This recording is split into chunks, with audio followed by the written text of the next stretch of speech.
The following program may contain coarse language, violence, nudity, mature subject matter, or scenes which may not be suitable for all viewers. Viewer discretion is advised. All Hit Radio.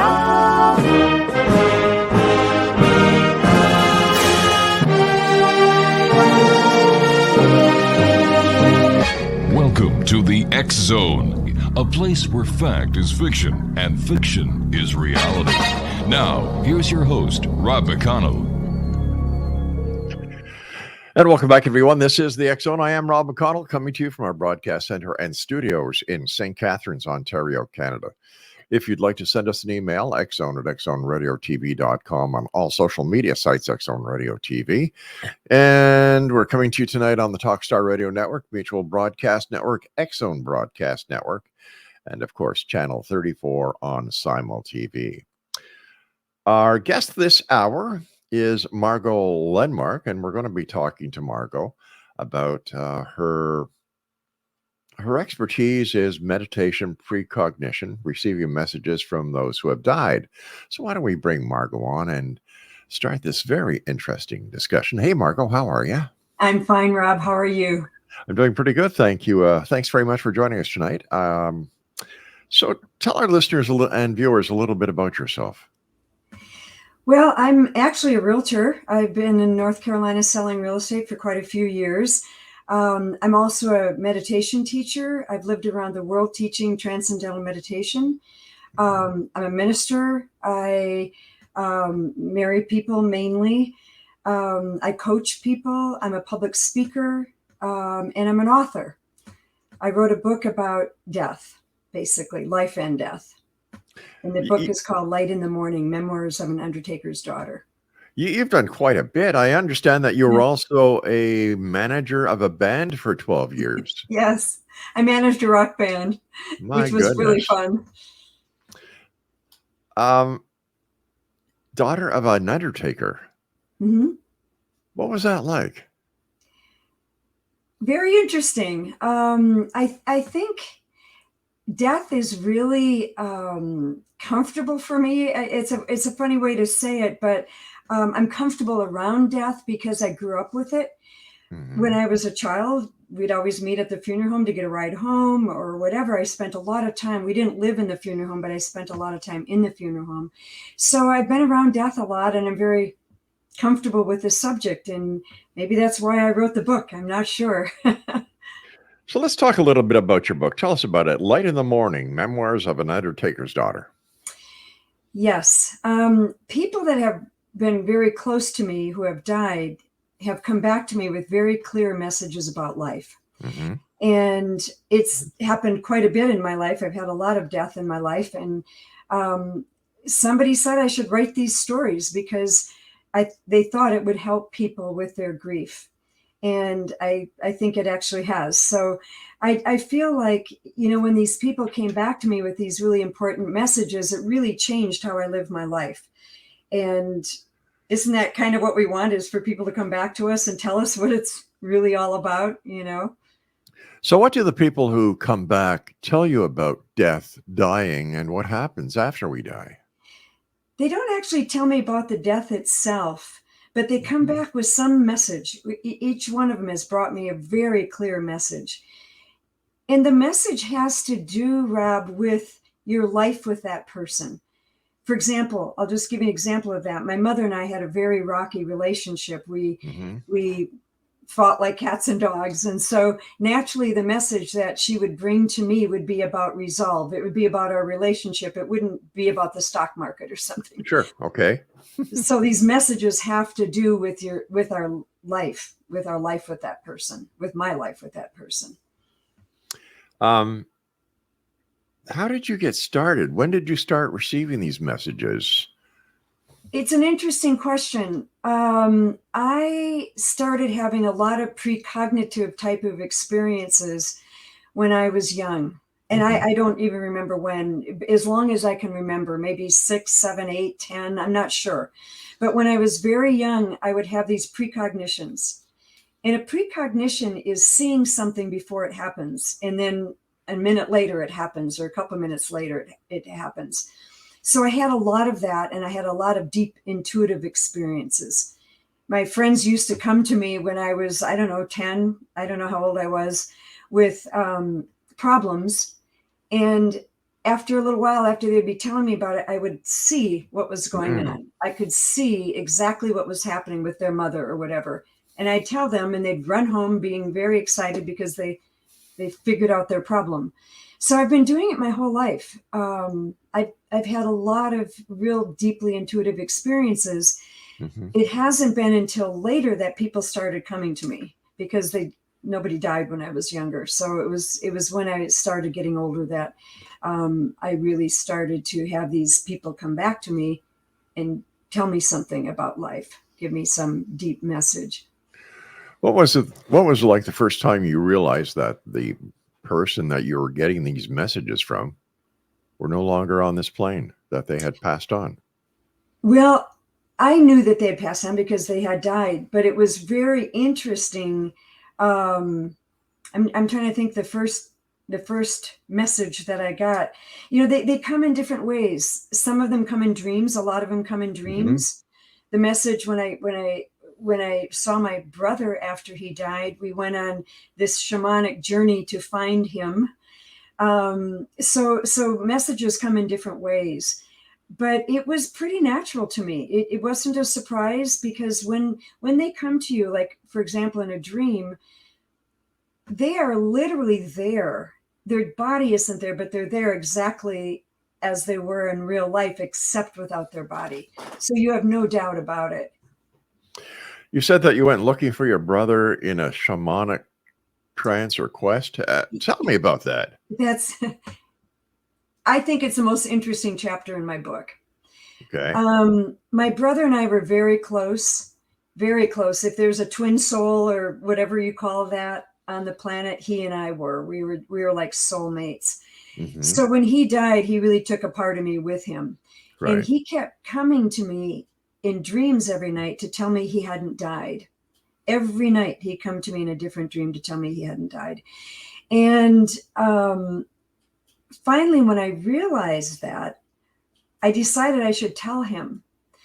So one night I was sitting on my bed and I was crying, and I told him that he was gone, that he felt like he was still here, but his body was gone. We buried it, cremated him. He's gone.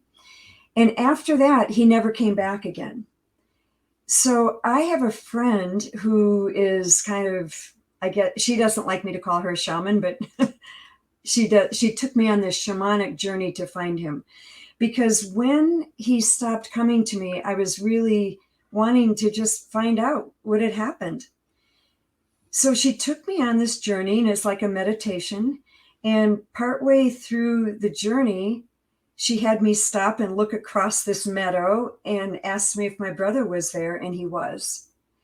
And it was the most incredible experience, I would say, of my life, to experience someone on the other side when you're on this side, and you consciously find him and you have this conversation with him. It was so moving and so incredible. And we talked for a long time. It was a very interesting time with him. I would have stayed forever.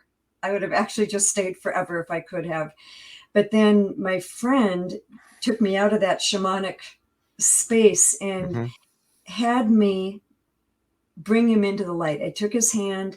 We walked across this, up these stairs, and we saw this light, and she had me walk him into the light, and I did. And then she had me let go of his hand, and I did.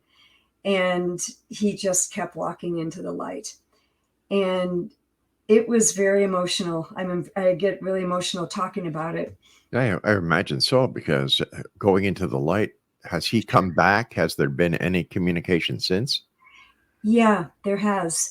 At that point, he really did stop coming to me for a long time, because he was coming every night. And right. About a year later, and it was right around the anniversary of his death, he came to me in a dream. And I was really happy to see him. It's just a joy beyond words to connect with somebody from the other side. And he gave me a very interesting message. And the message with my brother, from my brother, was that it really doesn't matter who you're with. It matters how you're being with whoever you are with. And that was a really interesting message to me. It's sort of like love the one you're with, you know, Right, it's yeah. that message. It was almost disappointing to me because my question to him was, when do I get to see you again? I want to see you again, you know, because I had such an attachment to him. And that message from him put me in a space where I really feel 100% with the person that I'm with, like you right now. I'm right here with you. You know what I Yes, you mean? are. It's like all these people come before your lens, Mhm. and his message was just to be fully present, totally with whoever you're with. And it was a beautiful message, of course. It was different than I expected. I wanted to hear that I'd see him soon, you know, or he'd be back or something, but it was really moving. Margo, stand by. We've got to take a break here. In Exonation, Margo LENMARK is our guest. She's the author of Light in the Mourning, Memoirs of an Undertaker's Daughter, and we'll both be back after this break. Whatever you do, don't go away.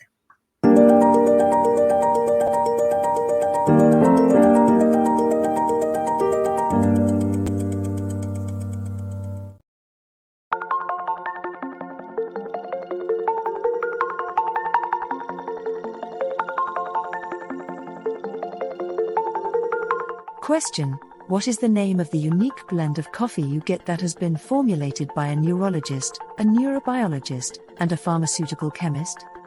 Answer: you get Beautiful Mind Coffee, a unique coffee blend that tastes great and has herbal ingredients that your brain will love, and it is not just coffee, it's brainalicious. Dr. Rathbone, Dr. Jang, and Dr. Winslow, the scientific team that created Beautiful Mind Coffee, decided to collaborate on a coffee focusing on brain health. As for those herbal ingredients found in Beautiful Mind Coffee, Dr. Rathbone, Dr. Jang, and Dr. Winslow, utilizing their combined extensive scientific research background, worked with many natural and herbal products until the exact formulation that is found in Beautiful Mind Coffee was created. With a unique scientific formula not found in any other coffee being sold or served, Beautiful Mind Coffee is the only coffee blend that contains 3 herbal ingredients found to aid in boosting your daily mental clarity and focus. Every cup of Beautiful Mind Coffee contains scientifically formulated amounts of maca root powder, green tea extract, and American ginseng, all supporting good brain health.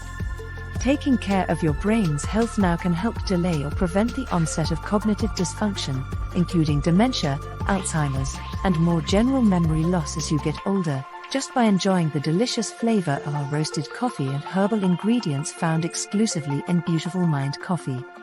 Did you know that cognitive dysfunction also refers to deficits in attention, verbal and non-verbal learning, short-term and working memory, visual and auditory processing, problem-solving, processing speed, and motor functioning?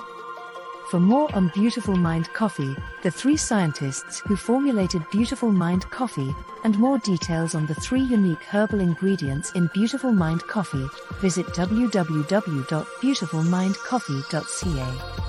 Beautiful Mind Coffee is now available online at amazon.ca and amazon.com. To order Beautiful Mind Coffee, visit www.beautifulmindcoffee.ca today.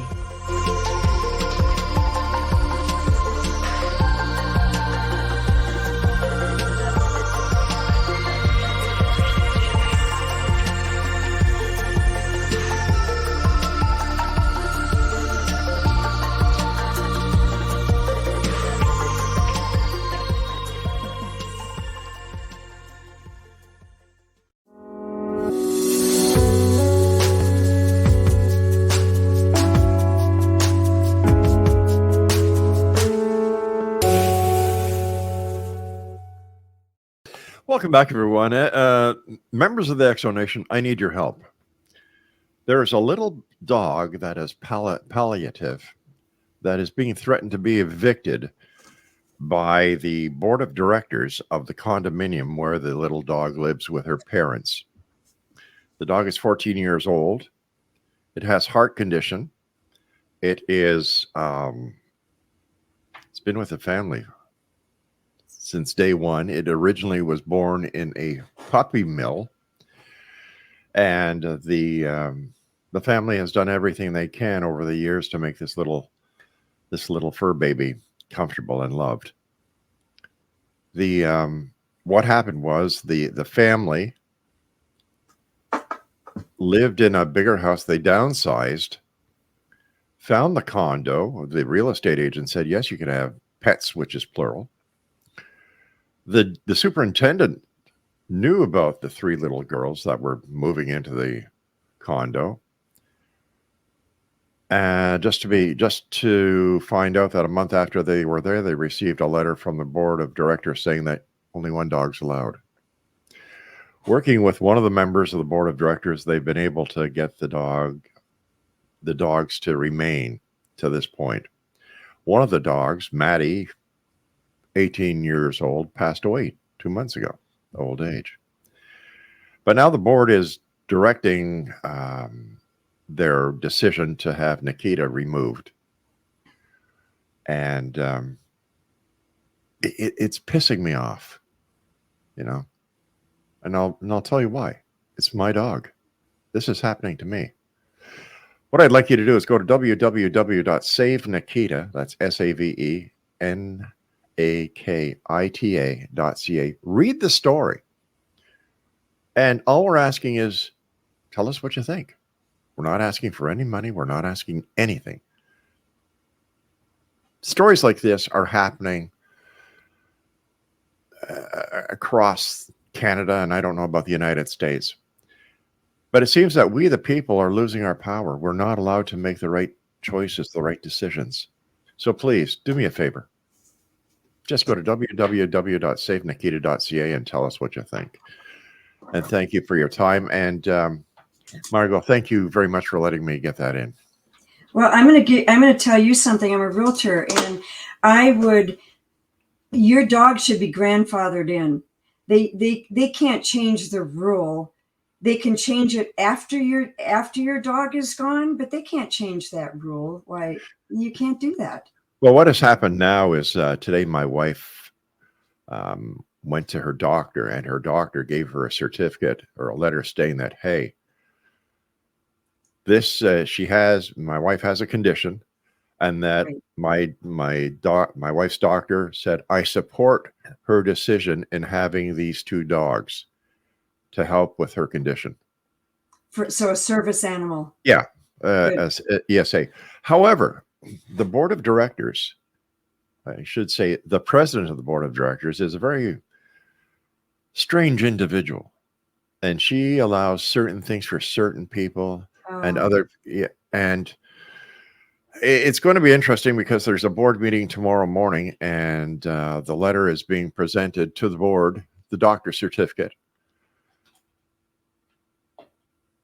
And even though if she doesn't accept it, she's breaking the law. I was just going to say, I'd call a lawyer. I'd send a letter to her. Well, yeah. Well, they sent us a registered letter, and they have the lawyer charged us $750 for writing the letter on behalf of the board. What? Yeah. Okay. The board of directors gave us so long for the dogs. We received a registered letter last week giving us until November the 5th to evict one of the dogs. And the one that they're pointing to is Nikita. In that letter, we were told that we were being charged on our condo account $750 for that letter. That is nuts. No. Welcome to Ontario. Oh, for sure. I'll try. My partner's a lawyer. I would have him I would get somebody to write a letter and charge it to the board. That's crazy. That's wrong. That is wrong. Well, we do know, and I'm sorry to take time away from our topic. I do know that according to the Ontario Human Rights Act, that this letter is law, and that the dogs when it comes to the doctor's letter and the emotional service animal, they just can't arbitrarily say no. Okay, good. So I'll let you know how it happens. Yeah, definitely. But once again, thank you for allowing me to discuss this with you and to get the message out there. I'm going to go to Save Nikita, and I'm going to voice my opinion. Thank you so much. I appreciate it. You're welcome. I appreciate it. The funny part is, and I'll just wrap this up, is I stayed totally in the background of this entire thing because of my position in the media. Mm-hmm. And the reporter, when she wrote the story, put my name in the story. So I figured it's out there now. Oh yeah, it's out there now. Speak up, and we're all going to speak up for you. Thank you. I really appreciate that. Yeah. You're welcome. What is your favorite chapter in your book? Was it the chapter on your brother and the communication and how you were able to help? Well, let me ask you this. What was it like knowing that you were the person who brought your brother, who you loved so dearly, and brought him into the light, giving him everlasting peace? Oh my God. It was like nothing else I have ever experienced on this planet. And I've had a lot of experiences and a lot of deep experiences, but there was nothing like that. Wow. It was, I think, it was an honor, obviously. Yes. It was emotional, like you can't believe. I think I spent the next 24 hours crying. Oh, gosh. I just, it was so emotional. But it changed me. It just changed me so much. How did it change you? You cannot convince me that the soul doesn't live on. Right. I always thought it did. But, we never know. We don't really know until we move on, I guess. But you don't die. And I can tell you for sure, you don't die. Because I was on the other side with my brother, and my shamanic friend said that he was waiting for me because he wanted to say goodbye. Oh, wow. And that's why he was coming to me every night, and he didn't cross over because he had one last thing to do, and that is say goodbye to me, And so it was really something. I can't even describe it to you. What about during the COVID time? A lot of people died. A lot of families could not say goodbye, get the closure. How does this affect those on the other side? Well, I think those on the other side are fine always. Okay. I do. I don't think they're looking back. They will. I do believe they're there to help us and things like that. But those on the other side, I think, are fine. It's us it's our side that's having a hard time. And I believe it's always that way. I really believe when this soul goes into the light, when it is there, it is glorious beyond words. And that person isn't thinking back and having regrets or thinking back to you. They are moving on in such a big, big, big, beautiful, glorious way. So they're fine, but we aren't. And no. I'm telling you, Rob, when my brother died, I needed my book. I was searching for something. I needed something so badly to read, to understand. I needed to know something so badly. And that's why I wrote the book. And go ahead. And thank God you did.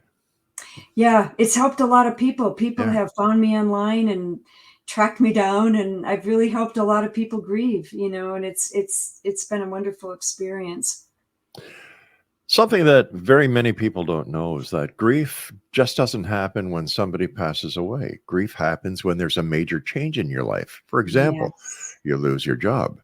There is a personal relationship in your life that goes sour. Grief comes in so many forms, and it seems that we're willing to cope with those kind of griefs, but when it comes to the loss of someone, that's the hardest grief we deal with. It is. It is definitely the hardest grief because it is so final, and there's nothing you can do about it.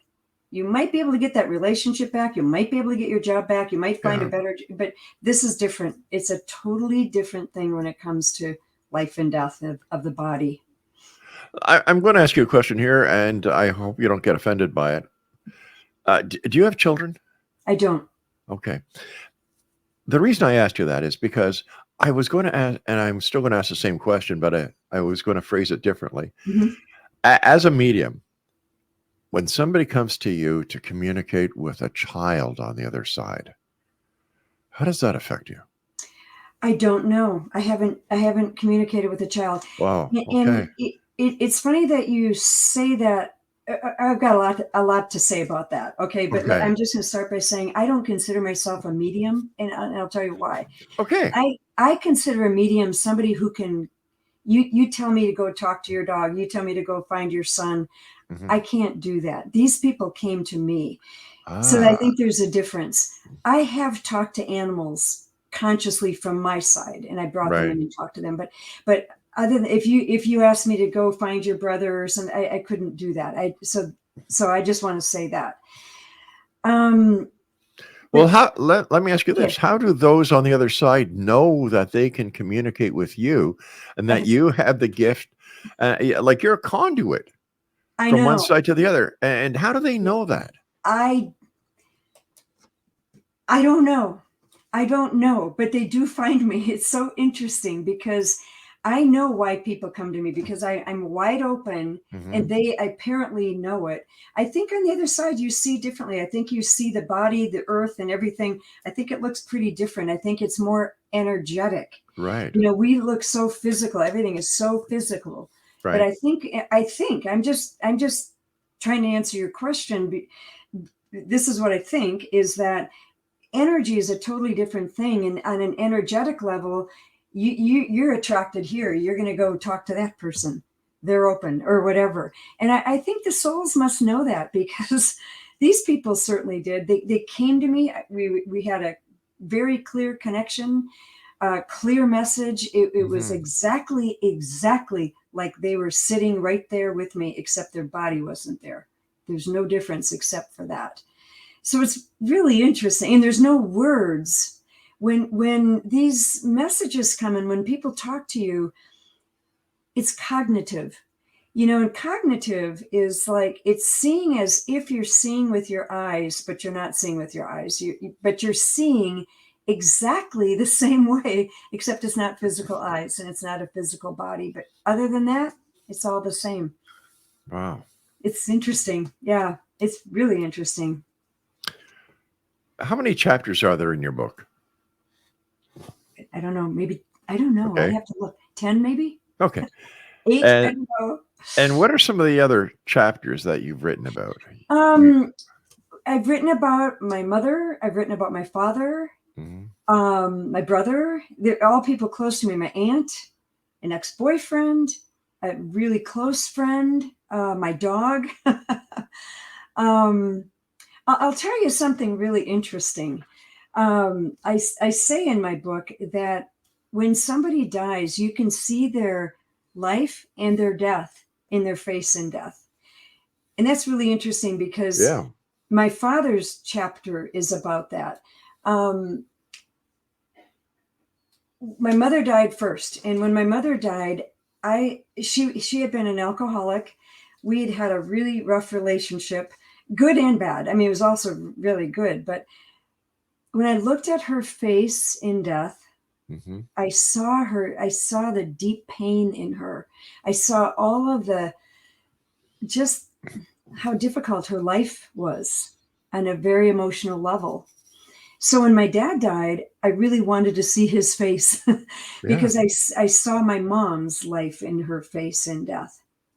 Well, my dad's was, I don't know how much time we have before we have to take a break. Should I tell you that story now? It's a little bit of a story, but do we have a few more minutes? Why don't we hang on until we get back from this break? Okay. And once again, I appreciate you coming on the show tonight, and I thank you for giving me the opportunity to tell our listeners and viewers about Nikita. Exo Nation, my guest this hour, MARGO LENMARK. She is the author of Light in the Morning, Memoirs of an Undertaker's Daughter. And Margo and I will be back on the other side of this break as we continue here in the X Zone from our broadcast center and studios in St. Catharines, Ontario, Canada. Don't go away.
And welcome back, one and all. Our guest this hour is Margo LENMARK. She's the author of Light in the Morning.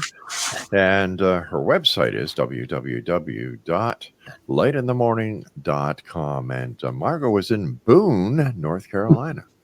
Yes. Thanks very much for being on the show tonight. And I love the fact that your book is helping people. Me too. Helping people. This is what the world should be. Right? Oh, Rob. So that's share another this whole show, isn't it? Yeah, well, we're definitely going to have you back on. There's no two ways about that. Even if we have to kidnap you to do it. Okay. Oh, Craig is telling me that we stopped doing that a few years ago. Okay, thanks, Craig. I'm sorry? Do you know what? On Facebook, I had a piece of art in an art show and it won. And wow. And it was I had painted a cat, my friend's cat, and so I had it hanging in my house after the art show. On Facebook, I said, "Chris, I've kidnapped your cat. You can come and get it anytime you want." I got this big red letter message from Facebook saying, "This is very dangerous." And so I think I'm on some list. I'm on a kidnapper's list. I couldn't believe it. I'm like, "Oh my God, I'm on a list." Oh my heavens. Oh my God. We so you can kidnap me. All right. We were going to talk about your dad's passing before we went to the break. Yeah. The thing about my dad's death was so interesting. It's quite a long story, and I'm trying to think of how to shorten it, for this show real quickly here. He was the undertaker, and he was meant to be in that position because he was so compassionate and wonderful. People loved him, and he loved people, and he really helped people. He was really a deeply spiritual guy.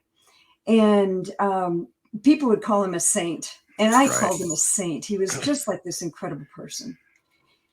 He had a very difficult life. I mean, lots of challenges in his life, just lots of unusual things. And so when he died, I will never forget walking into the funeral home to see him. You know, I was walking down this long room, and you know, I've been in a lot. I've been around thousands of dead bodies, but when I walked into the room to see my dad, there was this kind of aura about the room. It just felt incredible, and it was a long room, and he was about my height, you know. So I asked the funeral director if he'd put a chair up there so I could get on the chair so I could see my dad. I couldn't wait to see his face. Right. Well, I walk up there and I get in the chair and I look down, and the tears of joy. I'm like, Dad, yes, yes. And I don't know what this funeral director thought of me, but what I saw in his face in death, I have never seen, ever. What was that, hon? I saw the most beatific look I've ever seen on a face, ever. It was holy. And he had all of this light around his head. And it was about 12 inches out, just like what you see, you know, when you see pictures of saints with that aura, Yes. Yeah. that halo. He Yeah. had that coming out from his body. I was with my boyfriend at the time, who was a director of photography in the movie industry. So he's a lighting expert. He came up and he goes, look at that light. And he was trying to feel it. We were both trying to feel if the light felt different. We could see it. And his face was so beatific. And I saw all of the choices he made in his life add up to that moment of his death.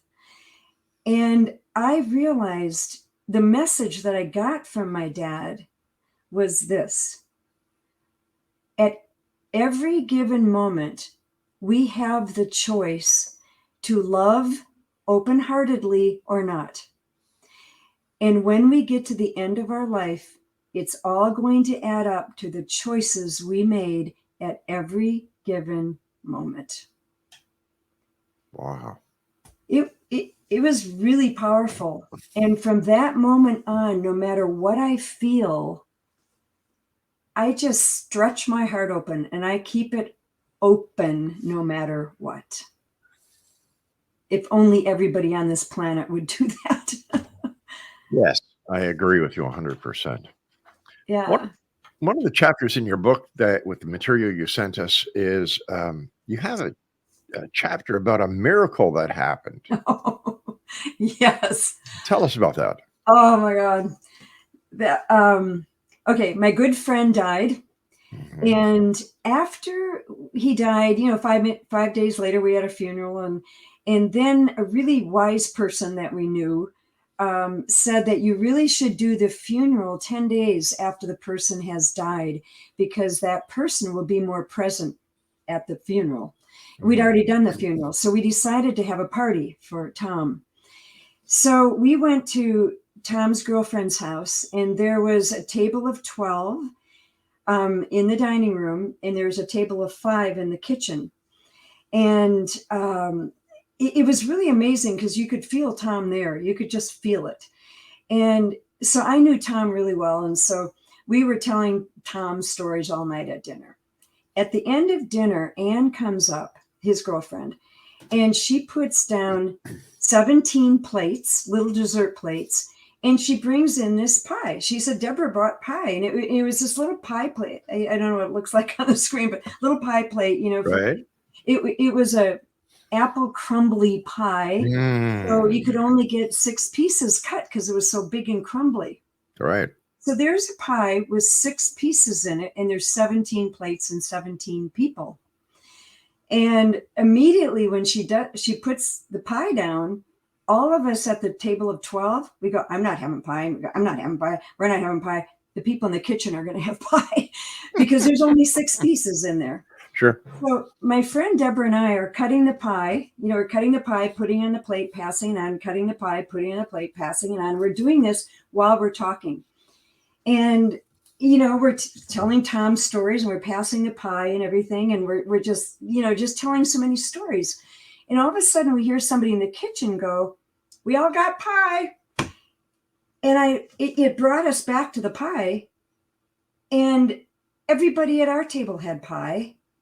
And there's a great big piece of pie, like almost a half a pie plate, still in the pan. And Deborah and I cut it in half, and we each had a piece of pie.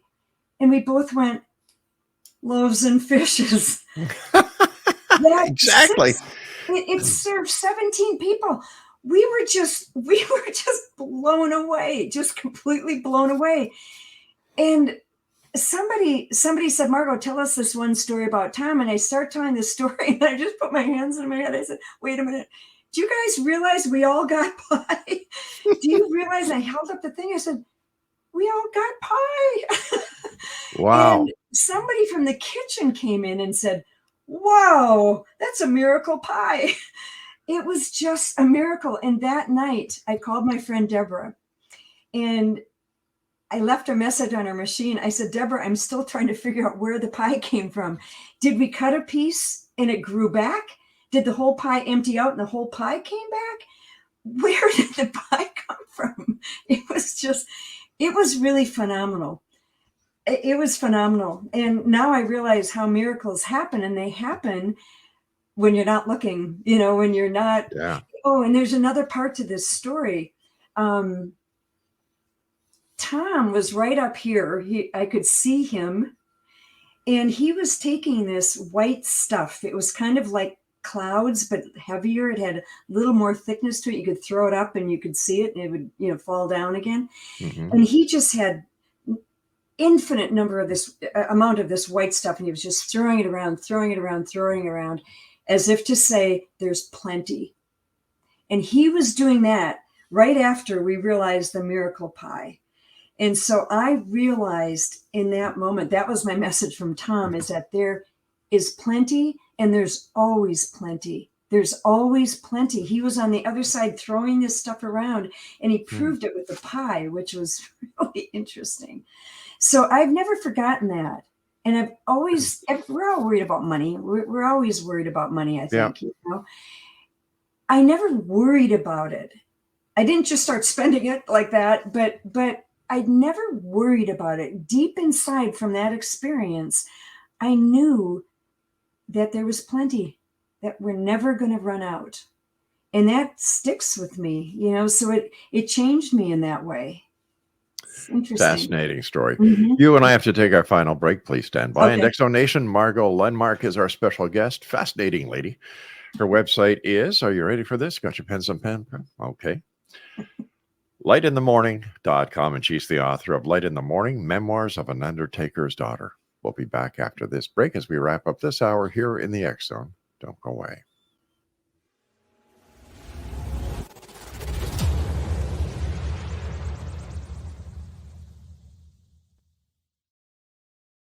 So I was watching the X Zone TV channel last night when I was abducted by aliens, and they kept repeating to me over and over again, simultv.com, simultv.com. What's simultv.com? That's what I asked them. They had it written on the side of their UFO. How do you spell that? UFO. No, I mean simultv.com. simultv.com. simultv.com. Right. simultv.com. Interesting that you were abducted by aliens in a simultv.com UFO last night. Oh, yeah? Yeah. Now that you mention it, I remember now last night I was awakened from a deep sleep. My great-grandmother was standing there. She said she'd come from the hereafter to tell me about simultv.com. She even spelled it out for me. simultv.com, sonny boy. simultv.com. simultv.com, sonny boy. Wow. Yeah. Guys, you'll never guess what my psychic guru just told me. simultv.com. Exactly. Are you guys psychic too? Of course. We all know about simultv.com. simultv.com.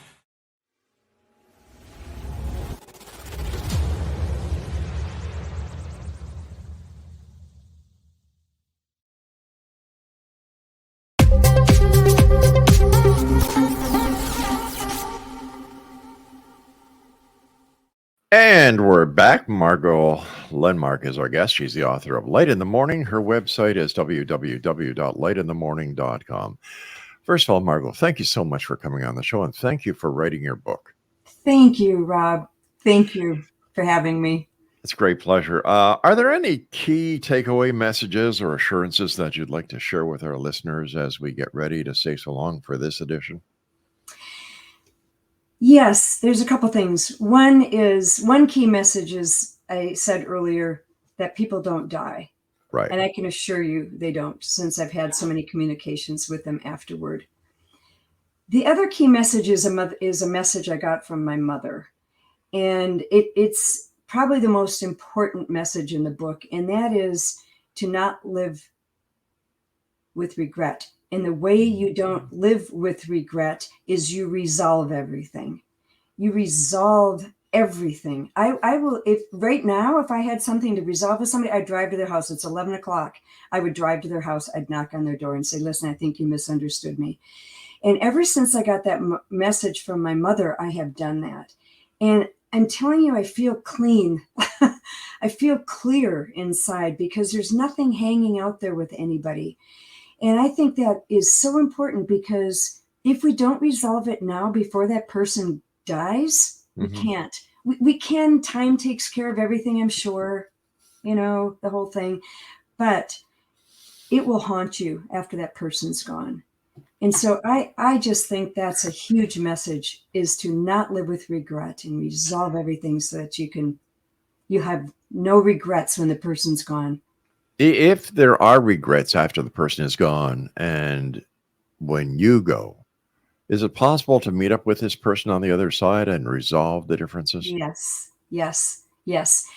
And I also believe that person that moves on, I think there's automatic forgiveness in that gloriousness that they're feeling. You know how when you feel really fantastic, you think you were mad at somebody, then something makes you feel so good. Yeah. You go, oh, it's okay. It's all right. Right. I think that's what happens. And we are left with it. That's why that regret is for the living. I don't believe it's for that person that moves on. I think they're fine. Great words from a great lady. Again, thank you so much for writing your book. Let our listeners know where they can buy a copy of it. You can go to Amazon, Amazon.com, or my website, lightinthemorning.com, and you can order it there too. It'll link you to Amazon. But we'll have to have you back on because there's still so many more questions I have for you. But thank you for your time tonight. And again, thanks for writing your book. Thank you, Rob. All right. X-Zone Nation, Margo LENMARK has been our guest this hour. And we've been talking about Margo's book entitled Light in the Morning. Her website is www.lightinthemorning. Now, morning is spelled MOURNING. That's Light in the Morning, not MORING. MOURNING, as if a person is mourning. So that's lightinthemorning.com. I'll be back on the other side of this commercial break with the news at 6.5 minutes past the top of the hour as we continue here in the X-Zone with yours truly, Rob McConnell, from our broadcast center and studios in St. Catharines, Ontario, Canada. And please remember, if you have the time, visit savenikita.ca.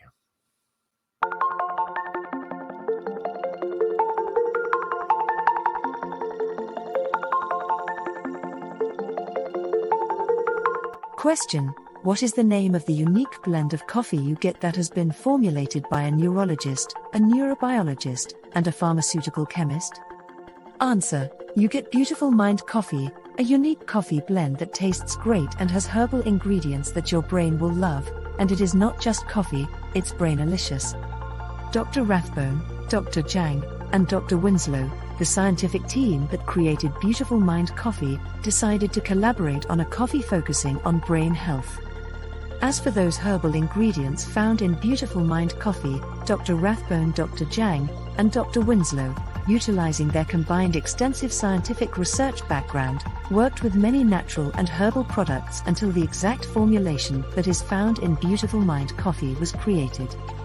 With a unique scientific formula not found in any other coffee being sold or served, Beautiful Mind Coffee is the only coffee blend that contains 3 herbal ingredients found to aid in boosting your daily mental clarity and focus. Every cup of Beautiful Mind Coffee contains scientifically formulated amounts of maca root powder, green tea extract, and American ginseng, all supporting good brain health. Taking care of your brain's health now can help delay or prevent the onset of cognitive dysfunction, including dementia, Alzheimer's, and more general memory loss as you get older, just by enjoying the delicious flavor of our roasted coffee and herbal ingredients found exclusively in Beautiful Mind Coffee. Did you know that cognitive dysfunction also refers to deficits in attention, verbal and nonverbal learning, short-term and working memory, visual and auditory processing, problem-solving, processing speed, and motor functioning? For more on Beautiful Mind Coffee, the 3 scientists who formulated Beautiful Mind Coffee, and more details on the 3 unique herbal ingredients in Beautiful Mind Coffee, visit www.beautifulmindcoffee.ca. Beautiful Mind Coffee is now available online at amazon.ca and amazon.com. To order Beautiful Mind Coffee, visit www.beautifulmindcoffee.ca today.